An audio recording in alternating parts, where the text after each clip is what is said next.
हर हर महादेव भक्तों, आप सभी भक्तों को सावन के पहले सोमवार की हार्दिक शुभकामनाएं। आज की इस वीडियो में हम सोमवार की व्रत कथा को सुनेंगे। सावन के पहले सोमवार की व्रत कथा कुछ इस प्रकार है। किसी नगर में एक साहूकार रहता था जिसके घर में धन की कोई कमी नहीं थी, लेकिन उसे संतान सुख प्राप्त नहीं हुआ था, जिस कारण वह बहुत परेशान रहता था। पुत्र प्राप्ति की इच्छा से वह हर सोमवार व्रत भी रखता और पूरी श्रद्धा के साथ शिव मंदिर भी जाया करता था। भगवान शिव और पार्वती जी की आराधना किया करता था। उसकी भक्ति भाव में मां पार्वती प्रसन्न हो गई और भगवान शिव से उस साहूकार की मनोरथ पूर्ण करने का आग्रह करने लगी। पार्वती जी की इच्छा सुनकर भगवान शिव ने कहा कि हे पार्वती, इस संसार में हर प्राणी को उसके कर्मों का फल मिलता है और जिसके भाग्य में जो है उसे भोगना पड़ता है। लेकिन पार्वती जी ने साहूकार की भक्ति का मान रखने के लिए उसकी मनोकामना पूर्ण करने के लिए कहा। माता पार्वती के आग्रह पर शिव जी ने साहूकार को पुत्र प्राप्ति का वरदान दिया, लेकिन साथ ही यह भी कहा कि इस बालक की उम्र केवल 12 वर्ष ही होगी।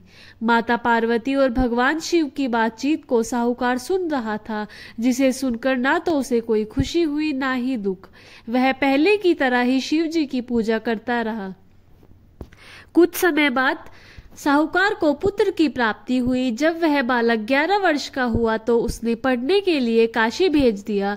साहूकार ने पुत्र के मामा को बुलाकर और अपने बहुत सारा धन दिया। कहा कि तुम इस बालक को काशी विद्या प्राप्ति के लिए ले जाओ और मार्ग में यज्ञ कराते जाना।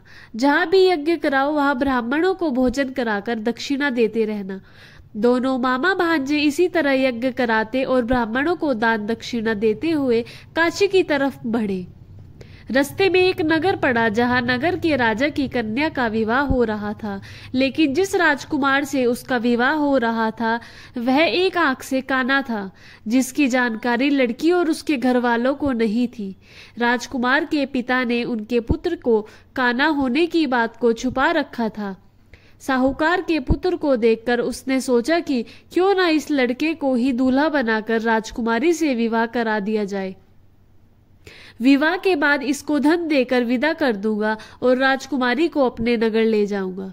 उसने लड़के को दूल्हे के वस्त्र पहनाकर राजकुमारी से उसका विवाह करा दिया, लेकिन साहूकार का पुत्र ईमानदार था। उसने मौका पाकर राजकुमारी की चुन्नी पर लिख दिया, तुम्हारा विवाह तो मेरे साथ हुआ है, लेकिन जिसके साथ राजकुमार के साथ तुम्हें भेजा जाएगा वह एक आंख से काना है। मैं तो काशी पढ़ने जा रहा हूँ।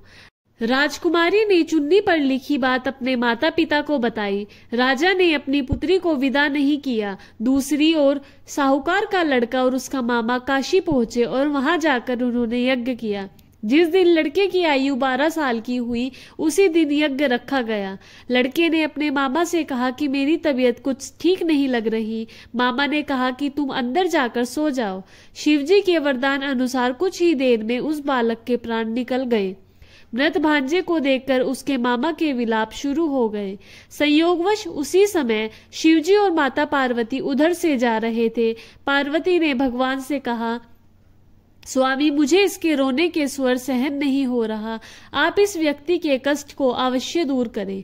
जब शिवजी मृत बालक के समीप गए तो वह बोले कि यह वही साहूकार का पुत्र है जिसे मैंने 12 वर्ष की आयु का वरदान दिया था। अब इसकी आयु पूरी हो चुकी है। लेकिन मृत भाव से माता पार्वती ने कहा कि हे महादेव, आप इस बालक को और आयु देने की कृपा करें, अन्यथा इसके वियोग में इसके माता पिता भी तड़प तड़प कर मर जाएंगे। माता पार्वती के आग्रह पर भगवान शिव ने उस लड़के को जीवित होने का वरदान दिया। शिव जी की कृपा से वह लड़का जीवित हो गया। शिक्षा समाप्त करके लड़का मामा के साथ अपने नगर की ओर चल दिया। दोनों चलते हुए उसी नगर में पहुंचे जहां उसका विवाह हुआ था। उस नगर में भी उन्होंने यज्ञ का आयोजन किया। उस लड़के के ससुर ने उसे पहचान लिया और महल में ले जाकर उसकी खातिरदारी और अपनी पुत्री को उसके साथ विदा कर दिया। इधर साहूकार और उसकी पत्नी भूखे प्यासे रहकर बेटे के आने की प्रतिज्ञा कर रहे थे। दोनों ने प्रण लिया था कि यदि उन्हें अपने बेटे की मृत्यु का समाचार मिला तो वह अपने शरीर को त्याग देंगे, परंतु अपने बेटे के जीवित होने की बात सुनकर वह बेहद प्रसन्न हुए। उसी रात भगवान शिव ने व्यापारी के सपने में आकर कहा, मैं तेरे सोमवार के व्रत करने और व्रत कथा सुनने से प्रसन्न होकर तेरे पुत्र को लंबी आयु प्रदान कर रहा हूँ। इसी प्रकार जो कोई सोमवार व्रत कथा सुनता है या करता है उसे सभी दुख दूर हो जाते हैं। भक्तों, ये थी सोमवार की व्रत कथा।